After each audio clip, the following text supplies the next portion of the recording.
maybe put in the chat box where you're watching from today. It's nice to know where people are coming from.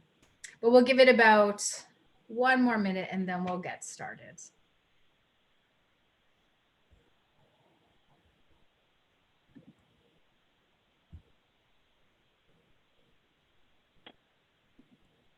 As the wind, where the wind blows them from. So welcome. My name is Michelle Nevadomi. I'm actually coming from Treaty 6 territory, Edmonton, Alberta. This is the BC Can Do Links to Learning webinar. So we're honored that you are here. We are honored with our guests, Dale and Colleen, and I'm just going to give a little introduction to these amazing presenters. At the end of this workshop, at the end of this presentation, if you have any questions or comments, we will make sure that there is time for that. So just know your voice is really important. Your questions are really important. We also have evaluations. So if you would be kind and just allot a couple of moments to fill out that evaluation at the end, that would be awesome. So welcome. So today's conversation, today's topic is, and we just lost that page. Dale, do you want to tell us what the name of your presentation is? Sure, making resiliency and recovery the new norm. Thank you. I don't think I would have quite captured it that way without it in front of me. So thank you, Dale. So let me introduce our speakers today. So Dale Wielden, he's speaking to us from Chilliwack, BC. Dale has 26 plus, I'm going to add a plus in there, plus years of economic development and experience, and is the CEO of the BC Economic Development Association and one of the founding partners of EDCD Consulting. So starting out in an economic development in a rural BC community, he then moved to Chilliwack, where he worked to make Chilliwack one of the leading economic development communities in BC.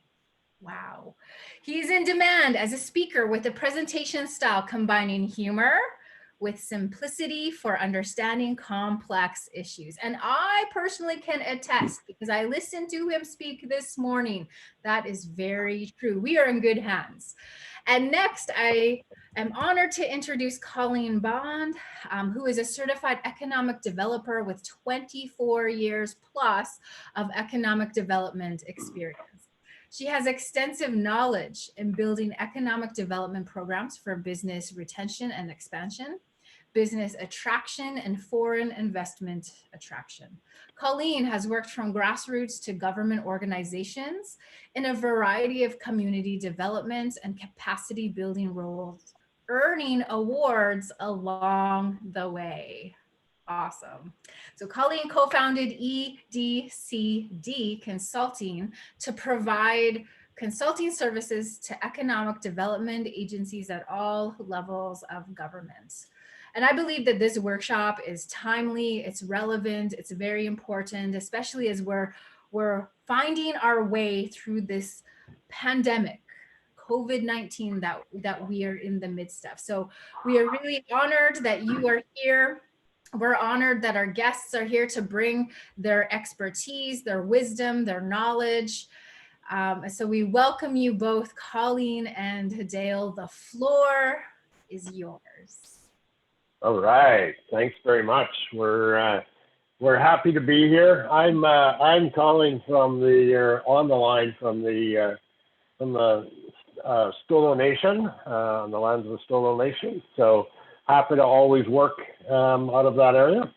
And yeah, we're really happy to be here. I mean, you listed all those things that Colleen knew how to do, and it was so great mentoring her that she really grew into the position.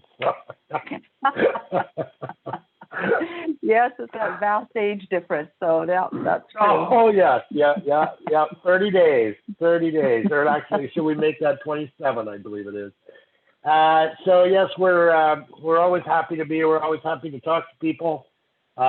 It's a subject that, you know, can be exciting to learn, but it also is showing that at the same time that we are in the midst of a pandemic. We're in the midst of a disaster, and we got to recognize that. And so these are difficult times and challenging times, but you know, I like to think that it's also an opportunity for all of us in our communities to look at what can we do different, what can we do better. And so, you know, any opportunity we have to talk to people about, you know, preparing for the next disaster, or even taking some of what we say today and putting it to use in your communities right now. That's you know, that's even something even better that we can see. So I'm going to quickly start off here with an introduction to the BC Economic Development Association. We're a membership-based organization here in British Columbia. We represent a large number of local governments, regional districts, Indigenous communities. Our board is made up of a representative, geographic representation throughout the province. We go by each economic region of the province. We have I'm really happy to, for those of you that may know him, but Trevor Coots from the Huayet First Nation, please tell him that I'm using a backdrop from his community today if you're talking to him. But Trevor is on our board of directors and has been for, I believe, the last 5 years. And he's been a very valuable member of the board of directors. We host summits, we host courses, and the other thing that we do is we have a disaster recovery program, which we'll talk about after Colleen talks about the EDCD consulting.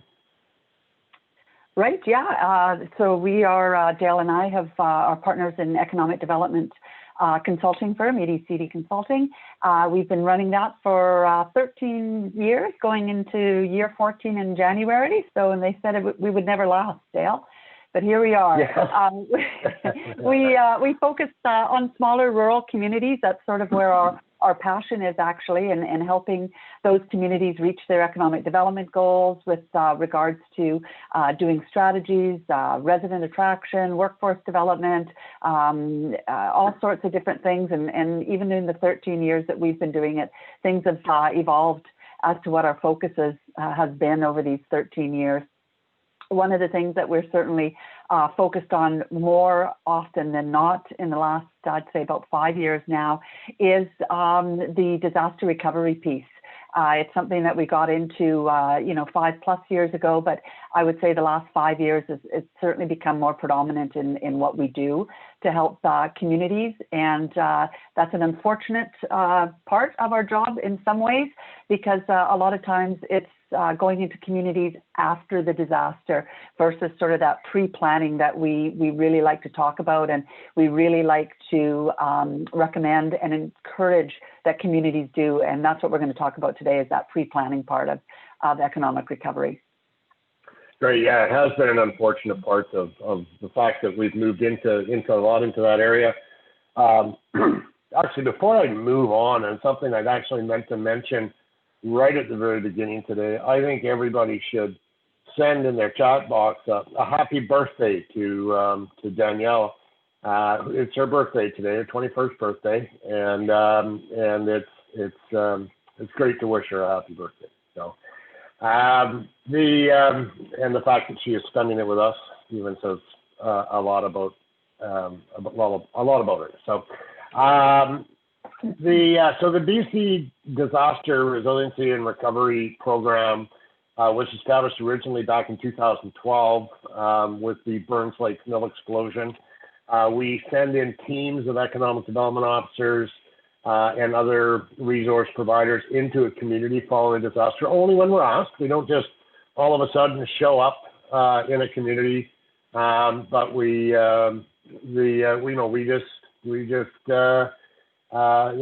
when they contact us, we do what we can to try to find the resources to be able to go. We're very dependent on government or somebody else sending us in and paying pay the costs associated with it. We have volunteers from across Canada and into the U.S. And we, typically we'll put out a call for volunteers. If any of you have experienced disasters or even just want to even learn, let us know, and we'll reissue that call, like I say, once a year. And we, no guarantee you get to go on anything, but if the opportunity comes up, we do reach out to people and to meet specific needs of communities for when a disaster strikes.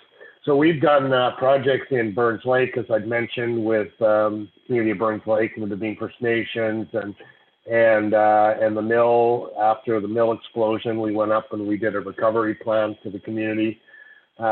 We worked in southern Alberta following the flooding, the worst flooding in Canadian history. We did 11 recovery plans for communities. We came in and we helped to train the Economic Developers Alberta on economic disaster recovery programs. They're doing a fantastic job now. They have a huge program in Alberta.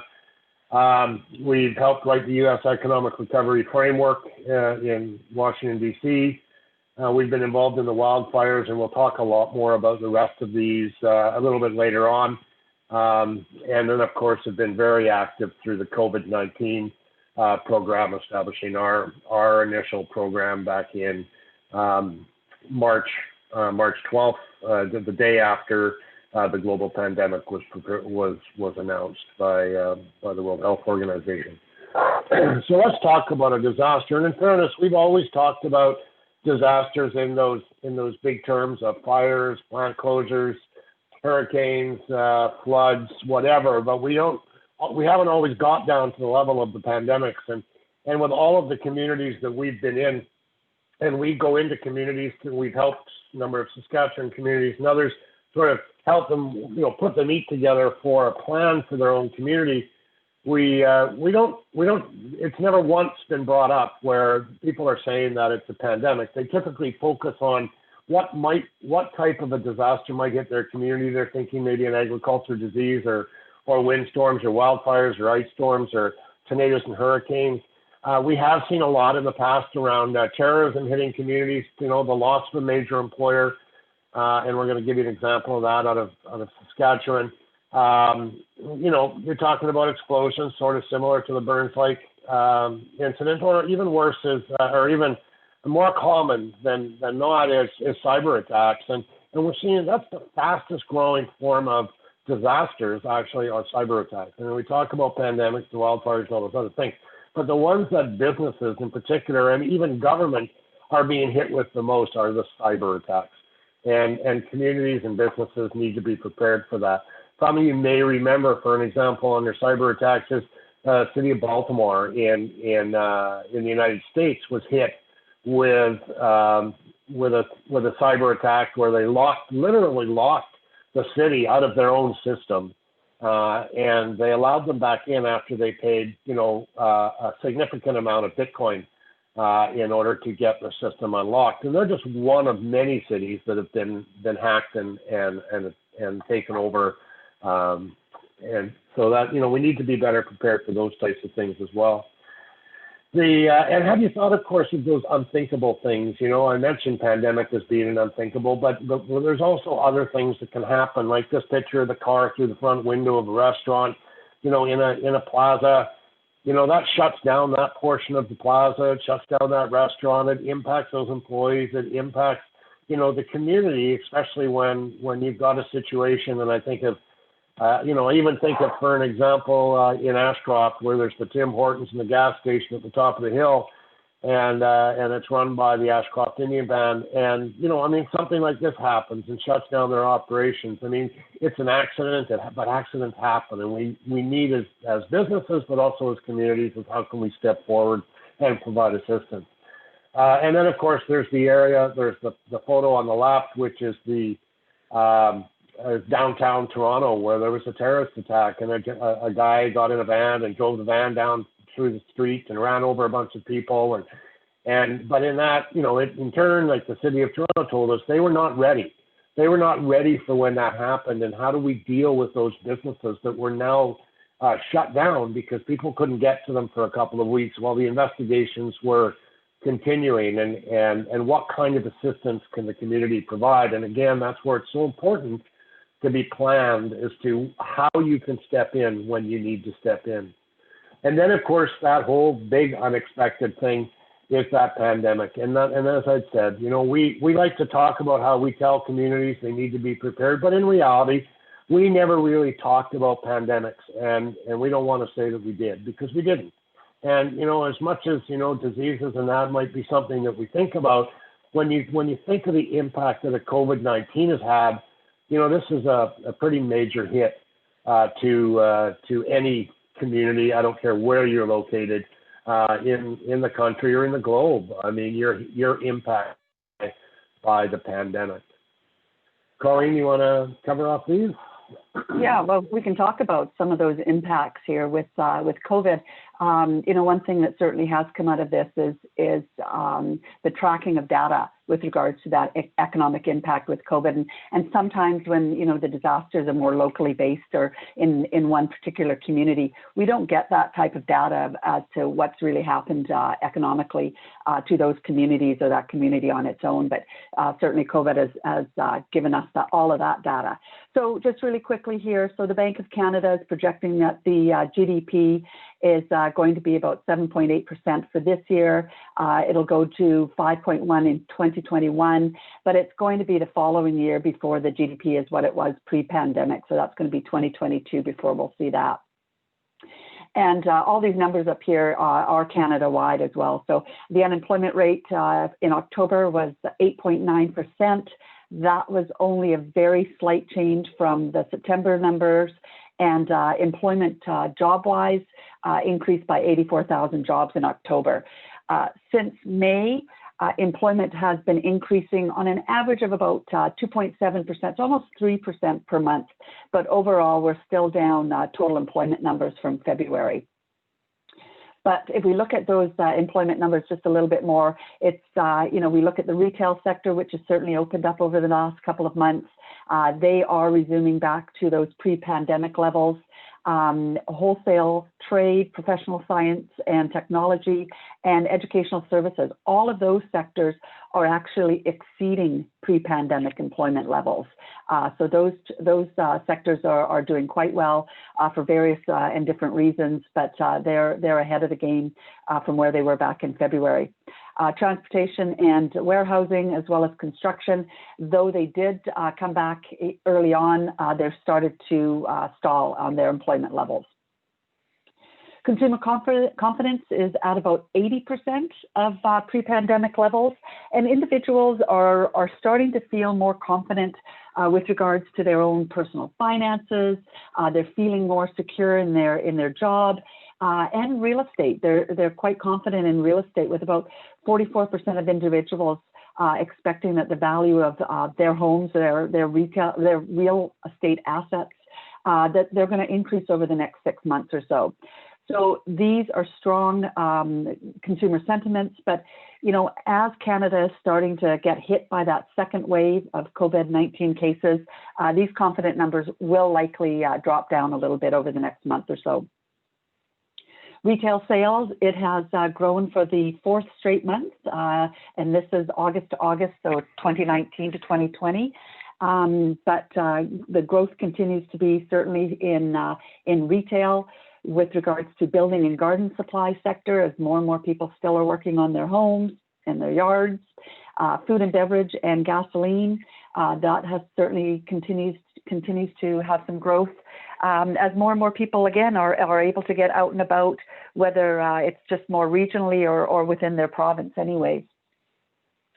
So online sales, I don't think that's any surprise. That certainly has been really strong with growth, with over 60% when we compare again year to year, August to August, and they've projected that will probably continue even a little bit more as the holiday season approaches, and more of us are going to be more comfortable buying online. The next slide, this is actually some really interesting statistics, and it was focused on Indigenous businesses only.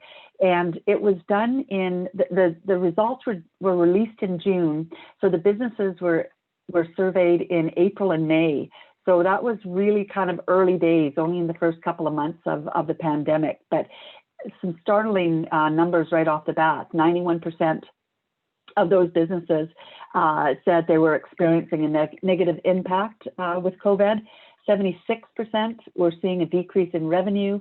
30% had to shut down their operations.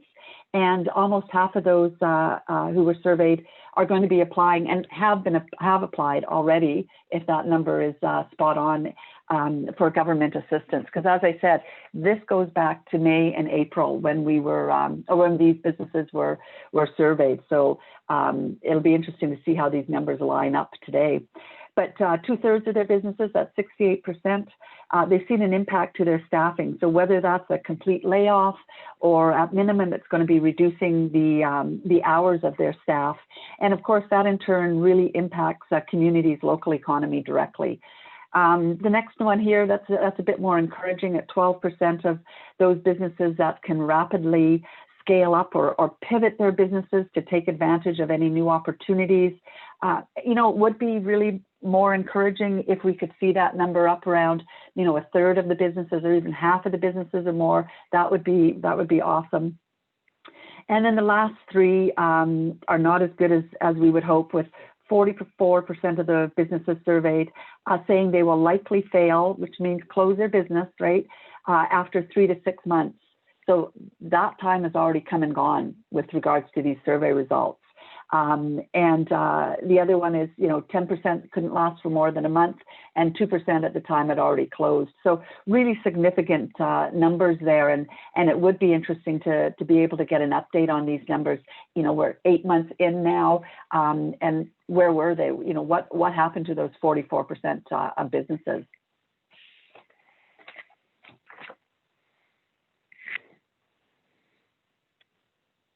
Sorry, when you look at those numbers, you know, it's staggering, but it's also, again, looking at what those opportunities are to change that to the positive, to make sure that, you know, Colleen, one of the first slides you talked about online sales, and I know in talking with the Stolo Nation here in their gift shop that they have, they're seeing they got proactive or they got, I guess, reactive in the sense that they established basically a whole expanded online program to encourage, you know, selling materials, and the number of sales they're exceeding their sales from where they were years ago and before and pre-COVID, just because they're now doing online, combined with the fact that the shop is now open.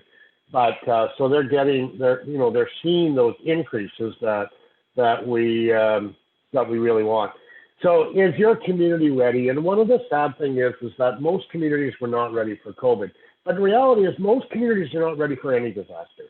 You know, we've looked at emergency response plans, and we're always ready to get people out of our communities.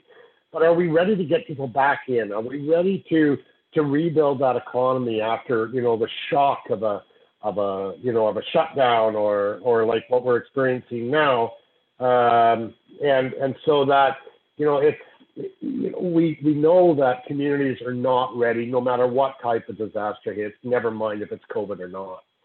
Most businesses won't survive a disaster, so if your community is not ready, the chances of your businesses surviving even, you know, shrink more, or, you know, increase, that they will not survive the shock of that evacuation or the closure. And maybe they'll survive now, but will they survive 5 years down the road? Because they've used up so much of their capital in order to try to survive the current crisis. And so, you know, we need to do what we can to not only make sure the community is prepared, but also that the businesses within our community are prepared. And we'll talk a little bit about that. You need to make sure that your community is disaster ready. If you look at this community, for an example, this is Siksika First Nations in Alberta following the 2013 flooding. This is it was a devastating, for any of you that know what happened in Siksika following the flooding in 2013. It was devastating for that community. Their businesses went under. They had a number of businesses on reserve that were that were home-based businesses, for an example. And then the unfortunate thing is they had no list of those businesses. So they knew those businesses existed, but they really didn't have a list of what those businesses were. So to be able to work with them, it was really, really difficult. And when we met with Sitka, 6 months after the flooding, they were still trying to get an inventory of what they'd lost and really what was going on. And I know there's programs to work with those businesses now, but again, that's many, many years later. And so a number of those businesses, of course, would not have survived. There's 4 different phases of a disaster. There's the mitigation phase, and that's putting up the, berms and dikes and doing other things to reduce the risk, burning, around your communities, to clean up shrubs and other things to make sure that, forest fires come through, there's less of a chance of fire. That's the mitigation phase. The preparedness phase is that whole planning phase, making sure that you are well planned. You have a recovery, an economic recovery plan, a pre-disaster plan ready to go, ready to activate when the time comes. That response phase is, of course, when the disaster is happening, and right now, I would say in COVID, we're in that response phase. We like to think we're in the recovery phase, but I would say that we're sort of right in the middle there between response and recovery. We're responding, but at the same time, we're taking efforts to recover from the impacts of COVID-19. Colleen? Yeah, so then when we talk about that recovery piece for economic, from the economy recovering from a disaster, whether it be COVID or any other thing, that role of the EDO is so important. Your economic development officer in the community is really key. I mean, we certainly think it's key no matter what time of the year it is, regardless of disasters or not, but it becomes even more crucial after a disaster and during a disaster too, because you're all of these things. You're the analyst, you're the advocate, you're educator, you're all of those things there.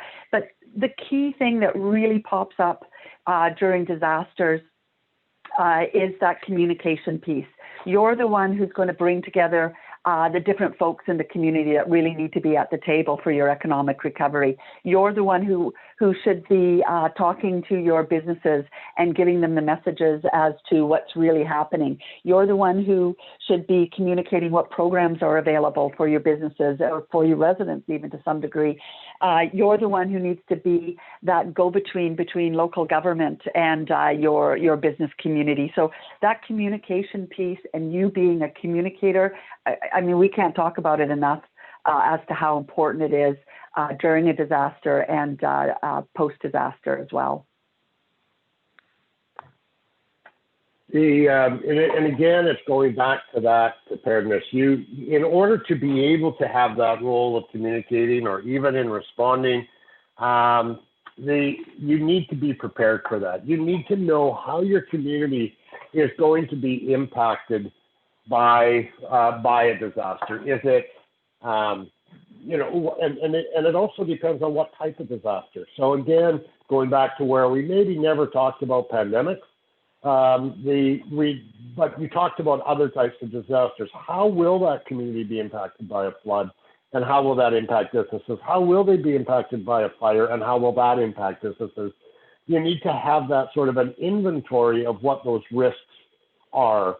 And then you need to train and you need to educate on the response during a disaster and the recovery phase as to how recovery is going to happen.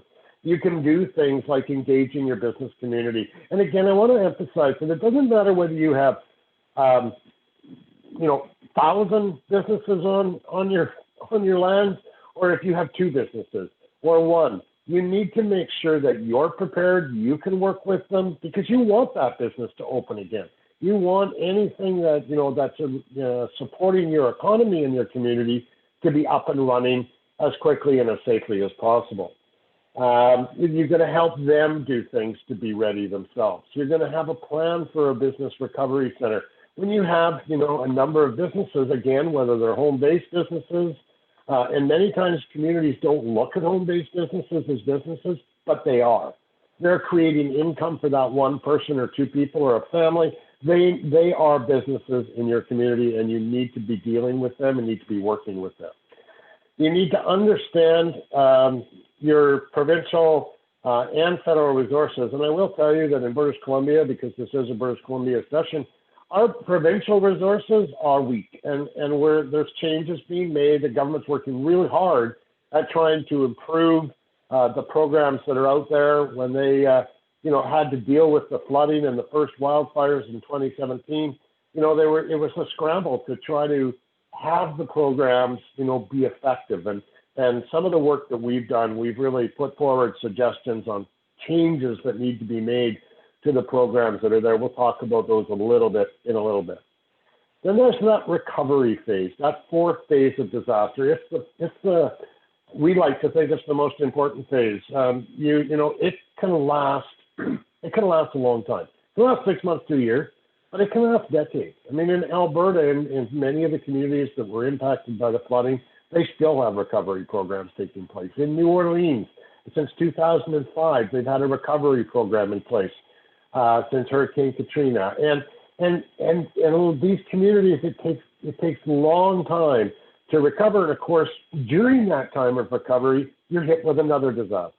Think of the wildfires of 2017 and the wildfires of 2018 that impacted so many communities throughout British Columbia. They're in the recovery phase. They're still working on recovery in these communities, and then COVID hit. So their recovery process is stalled in the sense that they can't do the things that they were doing. They're now reacting again to another disaster. And it really goes to show the importance of that economic development capacity, the investment in economic development at the local level, whether you have a community economic development corporation in your community or an economic development program, or a combination of both. You need to be investing more in those functions to be able to support the economy, to be able to grow the economy or sustain that economy that's already going on in your community. Pre-disaster planning is a must, and too many times we like to think that we're ready, but we're really not ready. The post-disaster small businesses, face many challenges, and these are your employers. Without your employers, your people don't have jobs, and it can be in your employers. They could be directly right within your community, or they could be in adjacent community. Those are your employees that are employing your residents. What can we do to support those businesses that are employing our citizens? There's always that assumption that there's significant resources that will help with business recovery. It's just not the case. And it's a good way to be disappointed is if we just depend on those external resources. They need access to capital, whether it's working with your Community Futures organization or others, Western Diversification or INAC or whoever, to be able to assist in that access to capital. It's really important that you know what kind of assistance can be there. And then, of course, there's multiple efforts for being ready for that disaster. Colleen, do you want to cover off some of these? Yeah, so when we talked about the planning pieces for putting together an economic disaster recovery plan, these are sort of the 10 things that we want communities to look at. And it's important to note that this is not something that you're going to do on your own. This is something that you're going to pull the community together with, right? You're going to have people sitting around the table to develop your plan content, people from the business community, the different levels of government, workforce agencies, your first responders should be there, emergency operations. All of those people are going to play a key role with regards to either all of these or some of these pieces of your plan. And so, for instance, your community risk, you're going to look at what are those risks.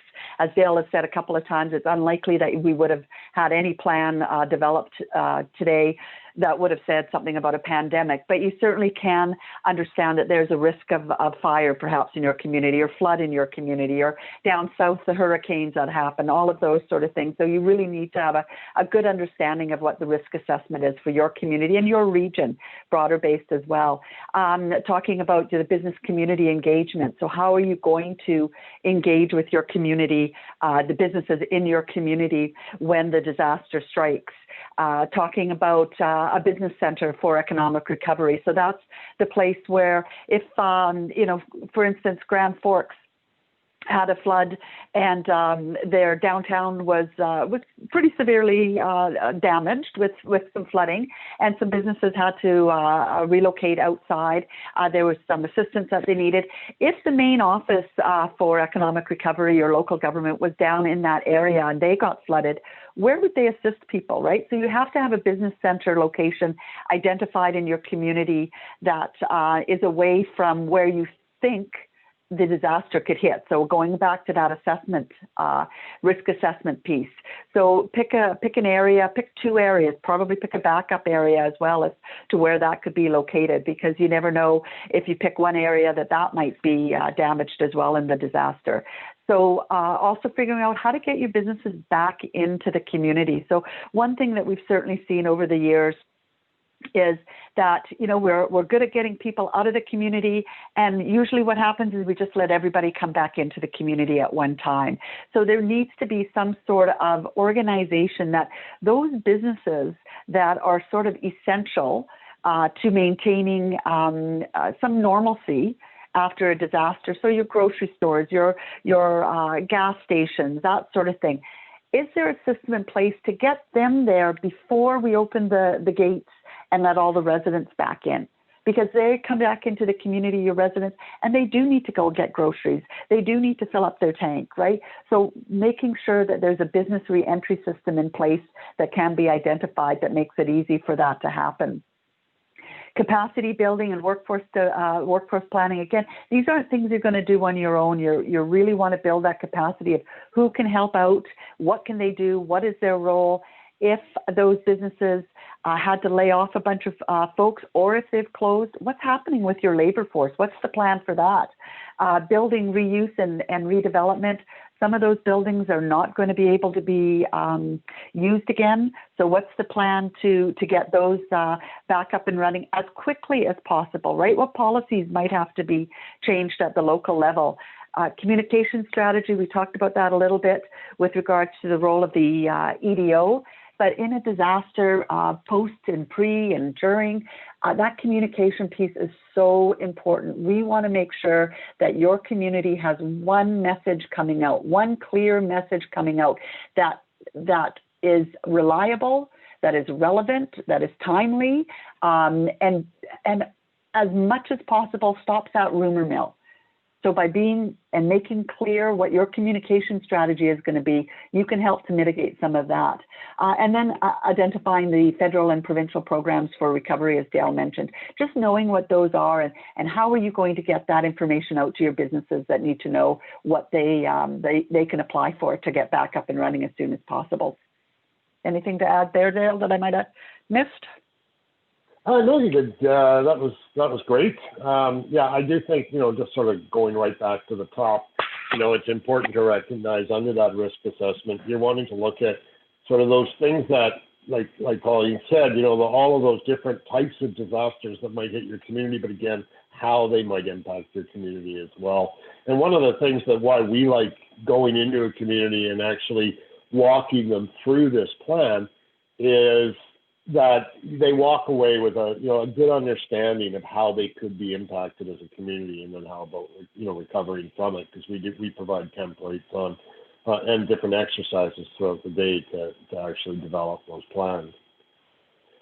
The business community engagement, your governments, chief and council are going to make, or provincial government or federal government's going to make emergency declarations, and they're going to have those declarations are going to have a direct impact on the local economy. I mean, we have the situation here under COVID that it was a provincial declaration, so that overrides sort of the local declarations. But it's, those people, outsiders or somebody that's not directly impacted with that business that may be employed, is actually making decisions for them.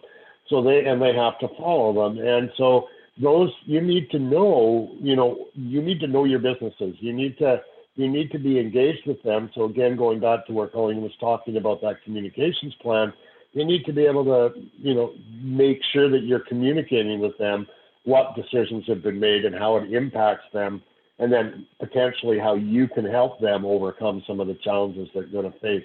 Most businesses are not prepared. So when we talk about communities not being prepared, businesses aren't prepared either. There are very few businesses that actually have that business continuity plan. There's templates for them to be able to develop it, and you should be encouraging businesses. You should be educating them and informing them on how to prepare a plan. When we talk about educating and informing, and this slide really talks about the things to do during a disaster, but even ahead of time. So for an example, the picture on the right there is, something that any community can use. It's a template we provide. It's primarily around fires, or it could be around flooding, but this was primarily developed around the forest fires and the potential for evacuation. What steps does a business take? What are those top 10 steps you need to take as a business to prepare for your evacuation? Right down to managing gas, working with insurance companies. And we provide, this is available as a template. Take our logo off, put your logos on, and then you can circulate it out to any of your businesses in town, again, home-based or any other, businesses that might be on in your community. And then, of course, on the left-hand side were some operational plan templates that the association launched even before Workers' Compensation Board launched their sort of official rules for opening. We provided a template to businesses to help them get started to prepare for when Workers' Compensation, WorkSafe BC actually, put out the complete list of what each sector had to do. And you know what, that's a really good example of what you can do at a local level compared to perhaps what the provincial government or those higher levels of government can do. Their hands are a bit more tied with regards to being timely because they have to go through all of these different channels. So you're right, Dale, that operational plan, the workers, WCB, whatever they're called now, WorkSafe BC, I think, they had announced that all these businesses have to come up with a template. And BCEDA, as soon as they announced that, say, 10 o'clock that morning, that was out by 2 o'clock that afternoon, whereas it took a couple of days for WorkSafe BC to put out their sort of template or their ideas of what could be. And that's the nice thing about, as I said, at a local level, you can do a lot of this stuff to help your businesses and turn it around really quickly versus waiting for those other levels of government or agencies that hands are just tied a little bit more. And it's a real benefit to your local businesses, I think.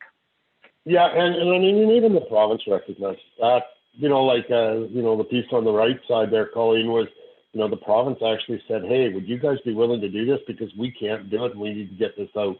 And, so they kind of, worked with us to do that, but it couldn't have any provincial information on it or specific links on it because they were not able to get it out because it had to go through communications departments and all these other things. And that's exactly right, Colleen, why the delay was with WorkSafe BC, is they have to go through all these channels to get their approvals to release anything.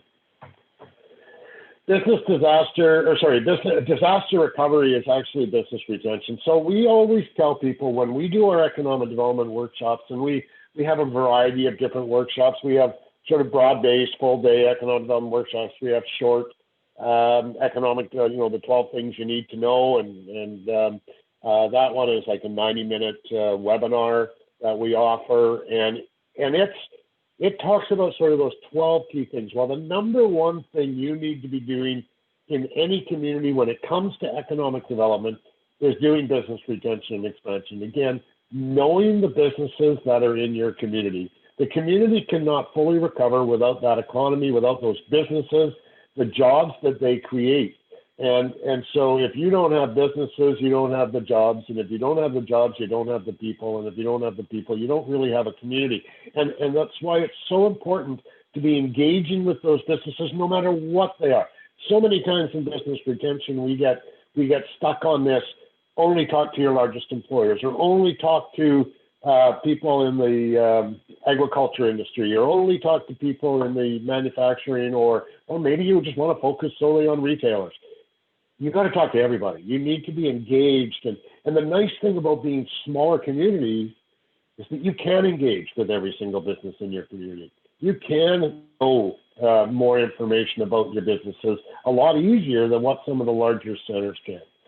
Making sure that you have comprehensive information on those businesses, including contact information, social media, determining, as like Colleen mentioned at the beginning about the reentry programs there, making sure that you have a tiered program where you're identifying which level these businesses can come back into the community to secure their properties so that looters don't get in or other things don't happen, like Colleen said about having supplies, milk, getting those in the different tiers before you open it up to the general population. And then also having that pre-qualified service provider list. This was something that really stood out to us in Alberta following the flooding in 2013. And it's the fact that when after everything went down and people had to come in to start doing repairs, is everybody was coming in and everybody was an expert. And we all know that's not the case. And so there was cases where insurance companies wouldn't pay out. There was, because they didn't have a qualified contractor, even though this company said they were. And so it's good. It's important to have a registration system. And if you can't do it before the disaster, make sure you do it after the disaster. So local residents, local businesses know that these businesses are certified to be able to work on that, repairing of any damage that may have occurred. You don't really need to change that BRE program, but you just need to sort of be prepared. You need to be making sure that you're engaging with your existing businesses, and you also need to partner with other agencies and organizations. So don't just think of your own community, sort of think regionally, think beyond your own community and go, who else should we be pulling into this conversation to not only make sure that we're able to answer questions, but outside agencies are able to answer questions and to make sure that we're taking care of the needs of our businesses. You can't just depend on provincial and federal resources. We've seen it's come out with their programs. We've seen, Destination or Indigenous Tourism BC come out with programs. We've seen, the provincial government has, come out with programs for COVID, but they also have other programs. The main one that they use is the Disaster Financial Assistance Program, which honestly is not very good. Businesses get left behind. They don't. The 90% of, in our experience, over 90% of the businesses don't qualify for funding through that program. So there's really little or no value to it. And I believe there's changes being made to the program now because government has actually seen the need that, hey, this program has just not worked over the last number of years. We need to make changes to it. And so we need to change our 25-year-old legislation and bring it more in line with today's business environment. So we'll talk quickly because, again, Colleen, you've talked too much and we've kind of run out of time. Colleen, I'm going to talk about Southern Alberta. Well, Southern Alberta was hit by the floods in 2013 quite dramatically. Some of those communities were underwater and high water for quite some time there. So this was one of the first real big, more intensive tests, I guess you can say, of the BCDA's Economic Disaster Recovery Team efforts and the program.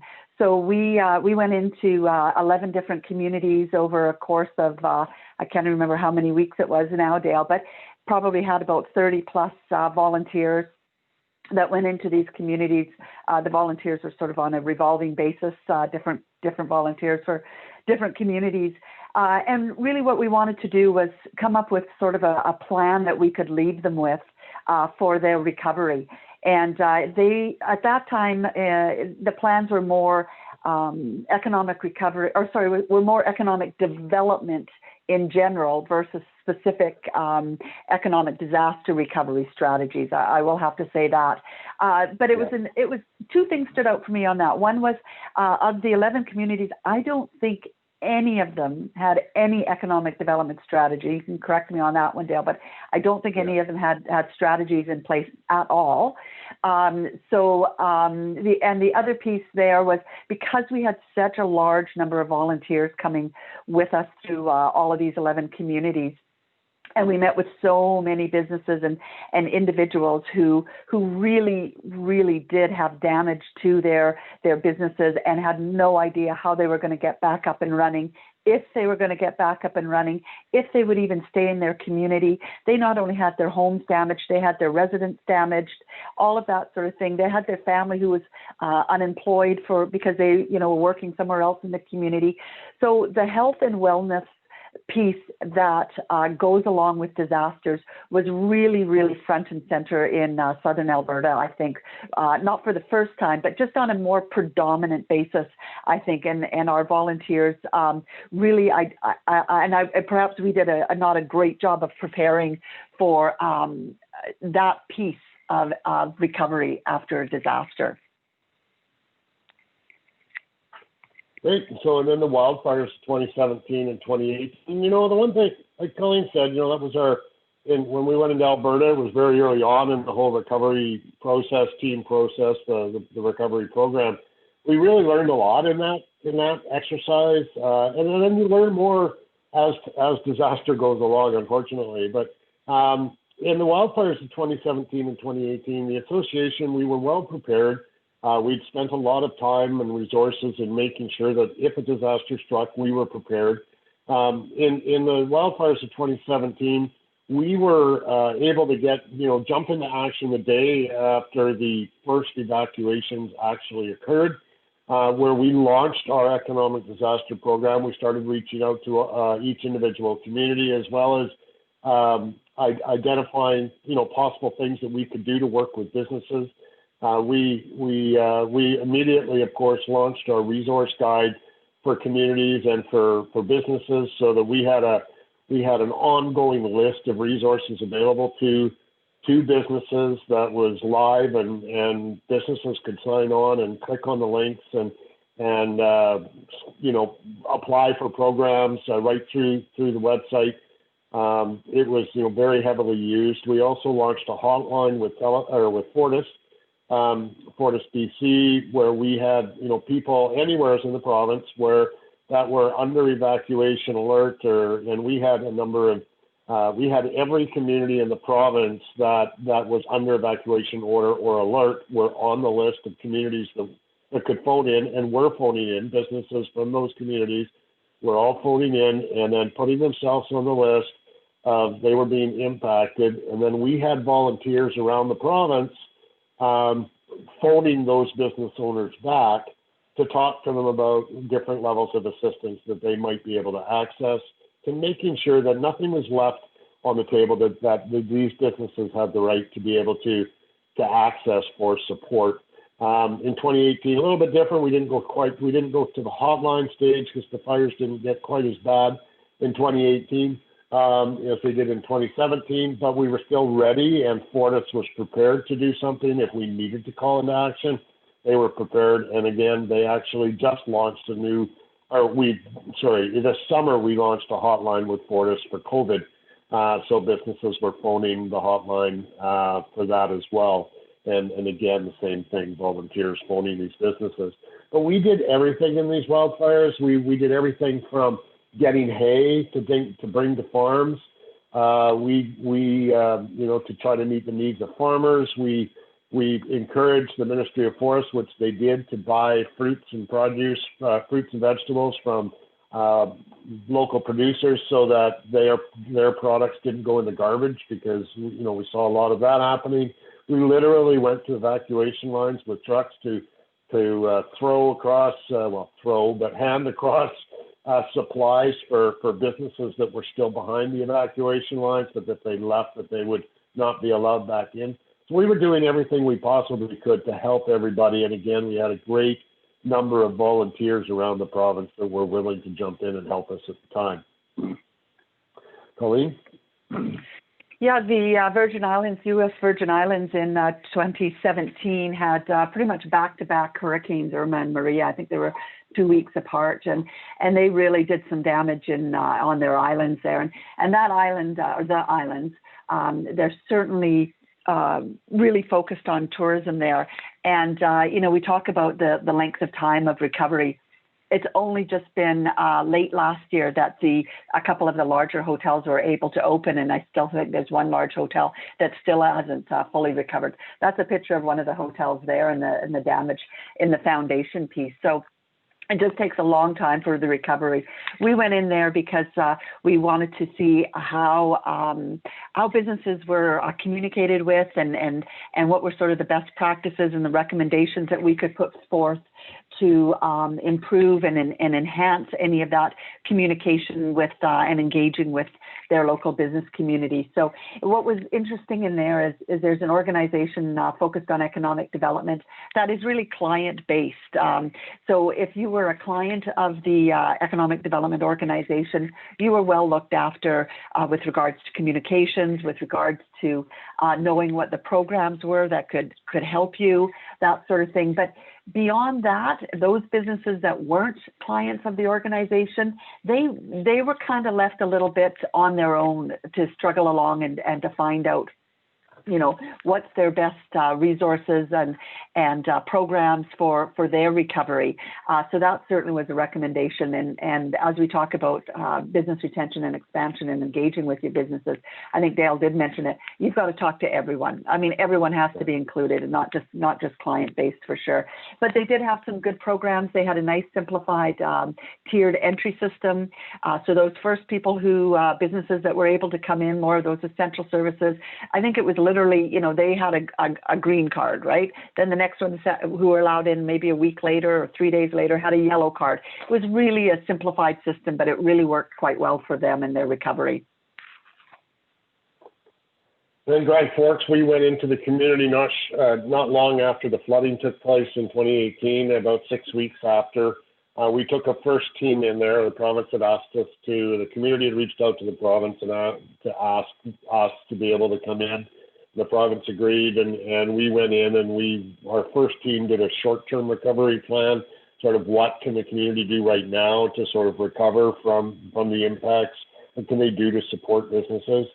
And then we came in sort of about a month after that, and with a different team, and actually went and talked to all of the businesses, one volunteer per business, and went out and talked to the business to determine what impacts there was, and then the government was able to use that, along with, just like in the wildfires, the Red Cross was able to use that to determine levels of support that needed to be provided to businesses. Again, they didn't do a very good job, especially through the Disaster Financial Assistance Program, but the government put in a lot of money to support the community going forward. And then we came in the third phase, which was 3 months later, and we did a long-term recovery plan for the community, and then eventually a whole economic development strategy for them as well, sort of about a year later. So a lot of work went into Grand Forks, and again, there's a lot of work continuing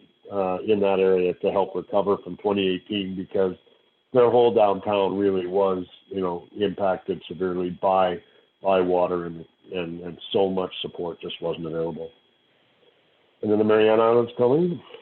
Yeah, North Mariana Islands, they were hit in late 2018 with a Category 5 super typhoon. That was U2, I think it was called. And anyways, they had YouTube, yeah, you can watch some of it on YouTube. Yeah. So they had, some devastating destruction there. Those are just some of the pictures there. And we were again called in. We were there about a year later, I guess, maybe a little bit longer, to talk about engaging with businesses again. And because what they had is they have they have 3 organizations involved with economic development, but nobody was engaging with businesses. Not any of those organizations in any way, other than one of the ones did have some clients that they gave loans to, but that was just a fraction of the businesses on the island. So we were able to go in there again, meet with some of the local businesses, meet with some of those stakeholders, and really find out, what were those challenges after the disaster that prevented them from their economic recovery on maybe a more speedy basis, that if they had a retention and engagement piece in place with their businesses, that things could have moved along maybe a little bit quicker for them. Yeah, and it really showed there, Colleen, where that importance of the fact that they didn't really know their businesses. And the unique thing about the Mariana Islands is the fact that the business owners themselves, unless they were actually born and raised residents of the Mariana, or were, their grandparents were born there, they can't actually own the land. And so the properties were all run by, most of the businesses, the largest percentage of the businesses were owned and operated by foreigners, whether they were from Japan, China. This area is over by the Philippines, so there was a number of Philippine owners. And what happened was that SBA, the Small Business Administration in the United States, because this is a U.S. territory, realized that, wait a minute, our programs don't qualify, the businesses don't qualify. So, there was no mechanism, there was no method in place from the local level or the federal level to be able to work with the businesses on the island, because there had never been any engagement. So it was so important. If that engagement had been there, these weaknesses would have sort of stood out. Yeah, and another challenge there was at the local level, there are no business licenses. They license at the state level. So locally, they didn't even have a list of their businesses at all. They had to go to the state to find out what those were, and they had to pay for. They have to pay for a listing of their own businesses. It was a bit bizarre of a system that doesn't seem to work, in my opinion. But anyway, it was a challenge. It definitely was. And then Flintlawn, Colleen, we'll talk about that one too. Yeah, Flintlawn is an interesting one, and one thing that we really like about Flintlawn is this was not a disaster in the sense of man-made or natural. It's about losing a major employer, and we know how devastating that can be on some communities. So they're a resource-based community. They have a mine there that has about 900 employees. And in 2019, the mine announced that in 3 years, the mine was going to close. They would be putting most of their resources into another mine they owned a couple of hours down the road.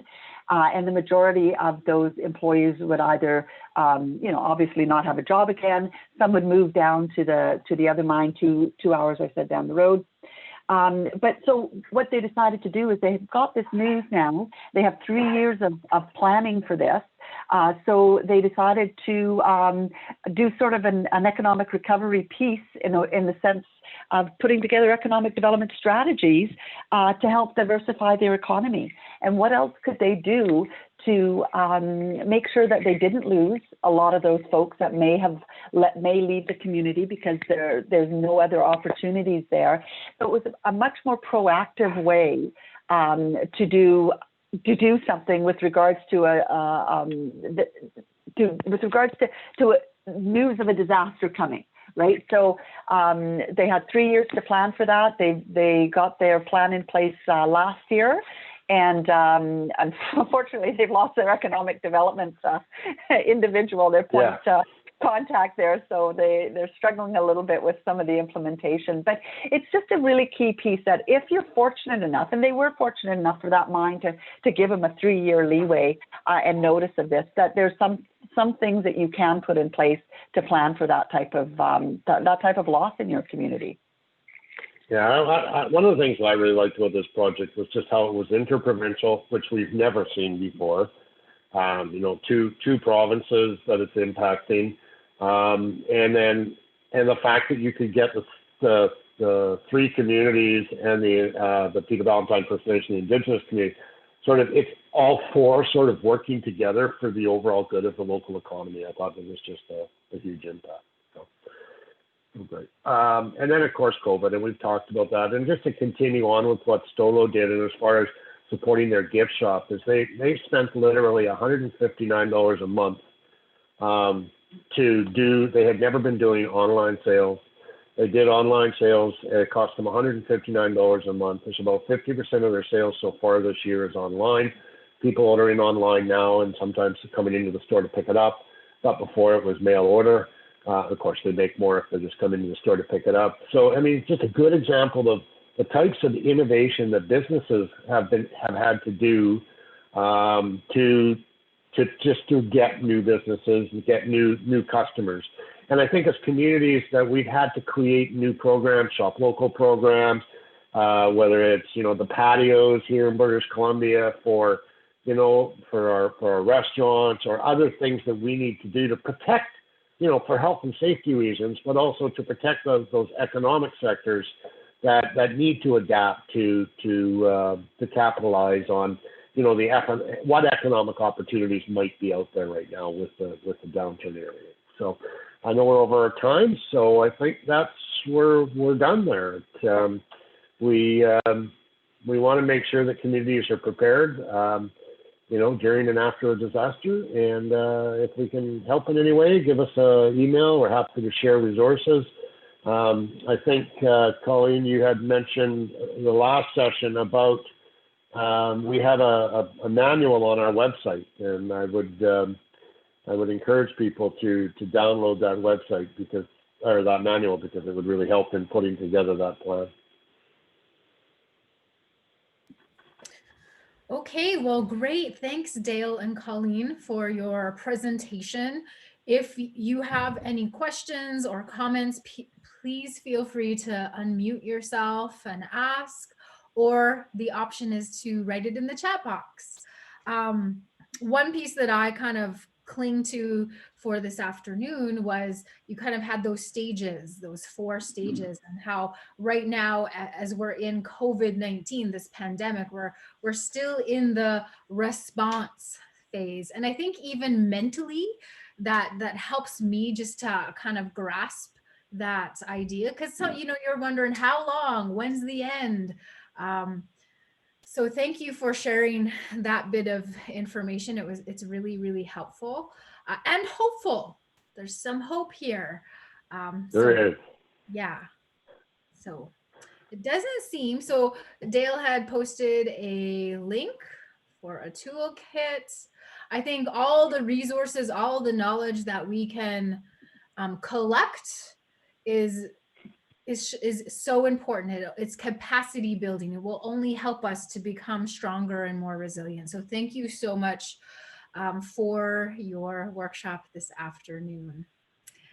Thank you for joining us. There will be an evaluation sent afterwards. We would love to hear your feedback. Your voice is very, very important.